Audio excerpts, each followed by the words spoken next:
Amannya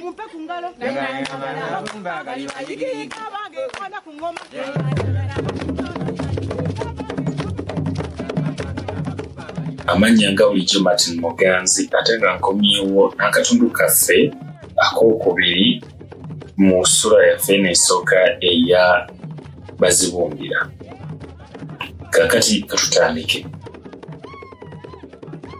Newankubadde Kaawonawo yali akutuuza n'embuzi ku ttale era nga munywi lujuuju, naye bwe yali yakava mu lutalo abakazi yayezanga lweyo. Kyalinga kyakwenyumiriza nnyo omukazi okukyakalako n'omuseveni ne bwe yakwatanga obukwasi kabuuti yokka. Munnange Kaawonawo yagenda okwejjuukiriza ng'ayogerera mu bakyala bataano, ate ng'okwo tobaliddeeko ab'obusa be yaleetanga enkya n'eggulu. Omanyi mu kiseera ekyo ne ssente zaali zikyamuyita bawangi, kyokka zaagenda zisereba mpola okutuusa ne kabuuti bwe yagitunda, era okugenda okwekanga nga n'ekuba ennyonyi takyagiraba.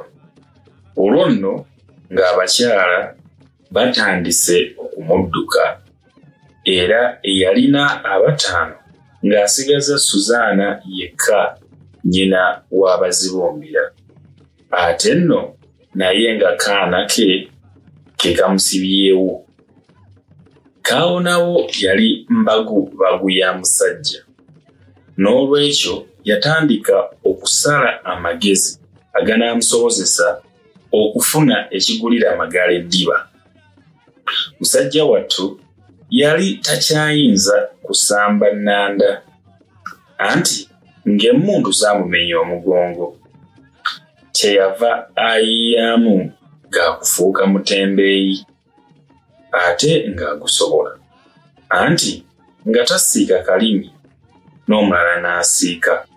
Yali yeekwanidde omuyindi we, omuyindi yekka eyali mu ggombolola eyo, erinnya lye nga ye Jamadaali, naye abantu nga baamukazaako lya muyima, mbu kubanga yafaanananga ng'omuyima, anti abangi bwe bakwebaza nga luweze. Omuyindi oyo ye yawanga Kaawonawo engoye za buli kika okutembeeyanga. Engoye ezaasinga zaalinga za kikazi, zijjabeeri, sebayira, kalyaati n'essuuka eza semaniini. Ez'abasajja yatundanga kanzu zokka eza kaazirungi. Nga bwe nakubuulidde nti Kaawonawo yali nkerettanyi ya musajja, munnange obutembeeyi yagenda okubuggyamu enta ng'abufunyeemu akagaali keraale, ng'era n'ennyumba ye oludda olumu alukubyeko ebirabe munne Jamadaali bye yamuwa, oludda olulala lwaliko byayi. Eno nno y'ennyumba faananako ey'ebbaati eyasookera ddala okuzimbibwa ku kyalo ekyo Wabinoga. Obutembeeyi Kaawonawo yabufunamu n'omukazi. Omukyalo ono Dina yalina kyeyombekedde ku kyalo ky'Abafumbe e Bulamba. Kasookanga baalugera nti abalamba tebalamba miti, luno lwatuukiriramu, anti Dina ng'atwala balamu, era ng'abantu b'oku kyalo ekyo baamukazaako lya kalogo kalenzi, kyokka ng'abaana abato bo bamuyita mukokota, mbu anti nga tatta nsobitooki bye bigwa. Ennyumba ya Dina kaabula kata Kaawonawo agiyiteko, kubanga yali yeesuddeko n'ekkubo, naye yali ayitawo bw'ati, ebbomba n'eva ku ggaali n'egwa. Mu kiseera ebbomba we yagwira, Kaawonawo yali asaba ddungu okumuyamba atunde engoye zonna azimalewo. Wano bwe yakutamira okulonda ebbomba ye, naye aba akutama bw'ati, era nga yaakajja essaala ku mumwa, omuntu n'ayasimulabe makati. Kaawonawo yazisoma aziva mu makati nti omuwasi nga gunsanze mu maaso kome wano nzireyo Katonda wattu yaani oyo eyeyasimuzza. Naye nno wakubuuza atyo yali yeeyogeza yekka. Kyamubuukako omuntu bwe yamwanukula nti musajja wattu tolema kugenda makubo go, ono ssenyiga wange namujja eyo mu nalubabwe. Ate awo eyali ayogera we yatandikira okuyombeseza embuzi nti ye nno embuzi ensikaasikanya ebadde etya, siikuzeeyo ku nkondo. Oyo ye yali mukyala Dina eyali akutamye wabbali awo ng'asiba embuzi ye mazima sabi. Anti akalimi ka Kaawonawo nakakubuulidde dda. Yali ncukwa ya musajja. Amangu ago kwe kusaasira Dina nti ng'olabye ne ssenyiga nnyabo y'osiibye otya nno nnyabo. Ko Dina nti bulungi gwe nno kutunda ki ekyo migaati? Ko Kaawonawo nti nedda nnyabo ntunda ngoye nsumulula olabeko.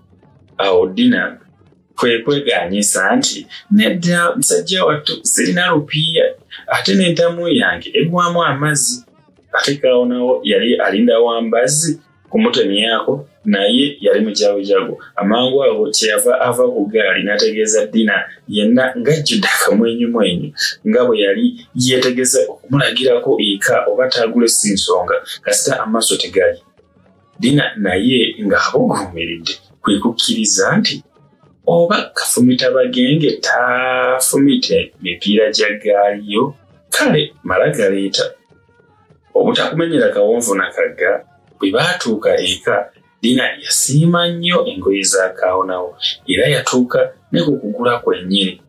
Kale Kaliati gye yalonda yali ku lupiiya 3 naye yalinawo 2 zokka.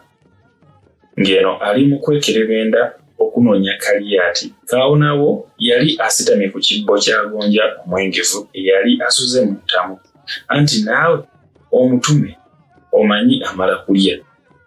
Naye baalugera nti omukadde akwatira ku mmere ye baalutuusa kubanga mu kiseera kino Kaawonawo yali takyayinza butaguza Dina Kaliati. Ne bw'atandibadde na ssente n'emu ng'amaze okwepakira emigonja nga giigyo, omwami yasaba olwendo lw'amazzi. Ne Dina teyali mubi, yanoonyeza ddala olwendo olusaana ab'ekitiibwa nga Kaawonawo. Era yalabira ddala akendo akasinga okuwunya omukka n'asena bulungi amazzi n'asaanikako ku bumwa bwako n'omuko gw'olulagala n'ajja n'afukamira bulungi mu maaso ga Kaawonawo n'akamukwasa akendo era n'afukamirira ddala awo okutuusa omwami bwe yamala okunywa amazzi. Bwe yamala okunywa Kaawonawo ne yeebejjagala bwebbya era n'alayira nti Suzaana. Dina kwe kumubuuza nti yaani oyo? Ye abasajja mwepanga. Dina yali nga atawuliranga ku bantu balayira. Munnange Kaawonawo yali agenda okumukyaza mbu mukyala ye kwe kumulya ekimuli nti leka kunkyaza maama nange naabulyawo siringa Suzaana. Naye nno Kaawonawo si ye yali omusajja anyigirwa mu ttooki. Awo kyeyava agamba Dina nti nze badde ngamba nti Kaliati nkikoguze lupiiya oba tozirina oluzimpa olulala ng'ampisibwa. Naye Dina ate yadda kutegula nti odda mbaale musajja wattu bw'olimala omanja nga sinnafuna ssente ezo olwo ng'ontwalirawo mu kabulamuliro. Leka kunsula mu nvuba n'amabanja gesiisobole. Naye Kaawonawo teyali wanjawulo nnyo okuva ku basajja abalala. Awo kyeyava yeewuunya nti akazi nammwe era naawe oyinza okubulwa ssente mala gatwala Kaliati w'otolinsasula baasi tolyamu ngo. Dina yeekuba mangu ekisenge atera akwate mu kyafa kirinaki. anti naawe ogimanyi ensawo y'omukulu. Naye nno mukazi wattu aba akyali mu kwekukula n'awulira ng'entamu yeewunya. Awo mu ddiiro yayitawo Kapaalo n'emigugu gy'engoye yabuuka mibuuke. Kaawonawo yasigala mu kulinda agenze kufuka amazzi mu ntamu, naye yalabirawo ng'addira mu muwumbo gwa mmere. Ate musajja w'abandi yandizze mu kukiina nannyinimu nti ebyokulya tebyandeeta nedda. Ku mmere kwaliko ekipooli n'enva endiirwa era n'endaggu. Kaawonawo lumonde yali awambwa nnyo okumanya nga yawoomerwa. Yakubanga n'ennoga. Awo kwe kufumbisa Dina nti ofumbye badde naaludde okulya ku ndaggu. Naziryako nga naakava mu lutalo. Ye kati gino emyaka 10 ddamba. Owa mukazi wattu oli muzaawula. Kino kye kyali ekisumuluzo ky'emboozi eyagwira ddala amakerenda nga buli omu alombojjera munne ebimu ku ebyo ebimufaako. Dina yali yakafumbirwa emirundi 3 naye bulijja nga baafa. Obwannamwandu obw'emirundi egyo gyonna bwali bumukooyezza.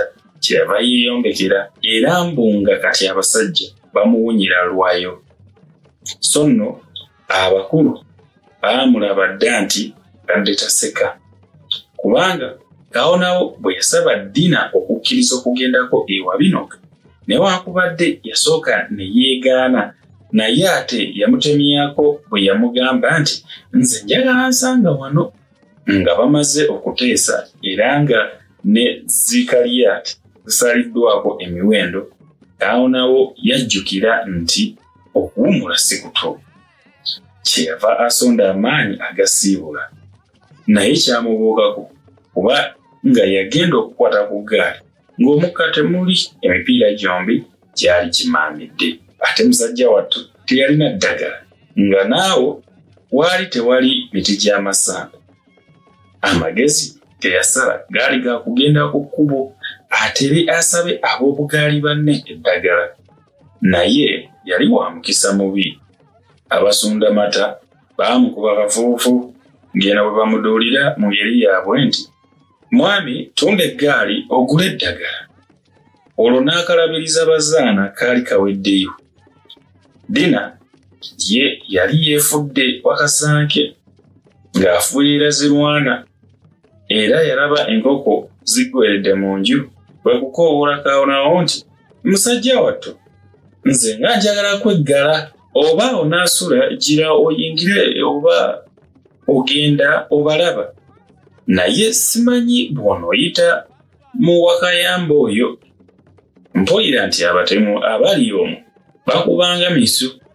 Kaawonawo yalaba obulamu akyabwagala, kwe kwevaamu n'asula. Era ekyo kye kyali ekisisimuka ekisooka ebingi be yakwatira ewa Dina. Kubanga okuva olwo ebisisimuka yatandika okubigabanyamu, kimu wa Suzaana, ebiri wa Dina. Nnyina Bazibumbira yali mukazi mutono naye nga tanywa guteeka, era amangu ago yeekyanga nti omukazi atakutuuza mu nju omuleeta n'afumba ne tumanya. Omanyi bannakyeyombekedde balinga wabbango, bw'otomuwemuukiriza teweebikka. Kaawonawo ebigambo bino yabifuuwa munne nti naŋŋanda eka alinnye mu kyoto. Naye abakazi kye babeeredde, Dina yatema kakule nti nze nali ŋŋamba nti obusajja bw'owaana bulijjo obulina, naye ndabidde awo ng'ofugibwa omukazi gwe wawasa ne ssente zo. Simanyi si gwe nannyini maka. Ako akakazi kakolinako buyinza ki? Yenze bwe mba nzize okufumba ndowooza akakazi ko tetulabaganako.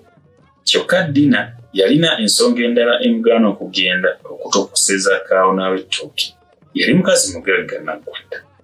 Gwe ssebo namwandu ow'emirundi egyo gyonna. N'olwekyo katalina gy'ayinza kweka bintu byebyo. Ate bwe yavaawo kwe kubuuza Kaawonawo nti ye nno ng'ebyo byonna biri awo, olowooza oyinza okumala ng'atwala emmese nga totuukangako nawaffe? Ndowooza musajja gwe oli mujoozi. Dina ne Kaawonawo baateesa okugenda mu bakulu ebugangazi. Musajja wattu yasalaasala amagezi okulimba Suzaana okusobola okumala ennaku ezo nga tali waka. Gwate olugendo lw'ebugangazi oluzanyisa.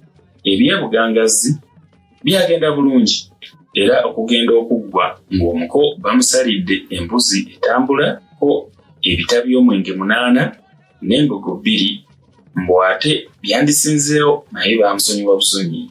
Kaawonawo nga bw'atampita kumuwerekerako nange simanyi ngeri gye yatwalamu bintu bino naye kye mmanyi kye kino nti kyamwetaagisa okutunda akagaali ke afunemu ku mwana w'omusiraamu Bomaali.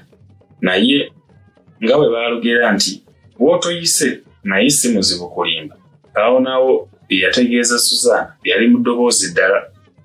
Bw'akagaali baakabbira ku mujiini ng'omwami agenze okulaba ku mukwano gw'ejjamadaali. Waayita mbale nga Dina amaze okusibira embuzi ze ku mulirwano n'agenda okutandika eddya abantu kye babeeredde. Kaawonawo teyasooka nakutegeeza Suzaana nti agenda kufuuka kaddulubaali. Wabula mukazi wattu yalabanga balamu be kwesonga. Naye ekyamugjayo kye kidaala. Ekiro ekyakesa olunaku lwa Kasiki, Kaawonawo kwe yategereza Suzaana nti omanyi munno bwajja enkya. Mukazi wattu kata agwewo ekigu. Era n'ekyokwogera kyamubula. Yali takyayinza kugenda na wa mukulu we Diiro kumuwa ku magezi. Ge yasala gaali gakusiba mu byanguwa ate adduke nga kalogo kalenzi tannajja. Era tabeera Nawume mulirwana waabwe yali amaliridde okusibamu ebyanguwa. Naye Nawume ye yamugamba nti kaakano bw'onomala gafaala otyo akaanako onaakalekera ani? Oyo omukazi gwe mpulira nti atwala balamu taleka kumiriza omukka omusu. Ekyali ku mbaga ya Kaawonawo nakiraba ku mbaga ya Majanja. Omugole omukazi yayambala kinagayaaza, munda yasibamu ebikooyi butabalika, n'olwekyo emabega emusindako baasi ya bandole. Ate mu bigere yanaanikamu engatto ezaali tezimutuuka era ezaalabika nga zimunyiga nnyo. Abaali batamumanyi kumpi kulowooza nti mulema. Omwami naye yambala kikungu, olukanzu olutukula betukutuku era olwatungibwa ddala abasiraamu b'emmende. Okunno kwe yayiwa ekikooti kagongolo. Mu bigere n'anaanikamu gano amagato g'ekiseveni agakuntulanga abantu. Okussaako seppeewo ku mutwe. Awo omusajja bwe yeenyiga bw'ati n'omuggo gwe ogw'ebbanda gwama n'olaba omwami yennyini. Embaga teyaliiko bagoma batongole, naye omusajja leewo eyakoleranga okulya yasindogomya baakisimba n'alekanga baagala. Bannyina ba Kaawonawo baazina amazina ne badda ne mukati ebyewogoma. Abantu abajja okwerolera nnamwandu ow'emirundi egyo gyonna bwaloola ku mmeeza omwenge baanaaba munaaba. Buli muntu yali mu masanyu kuggyako bakazi bajja bombi anti baalugera dda nti mukazi mujja kabogo kakadde.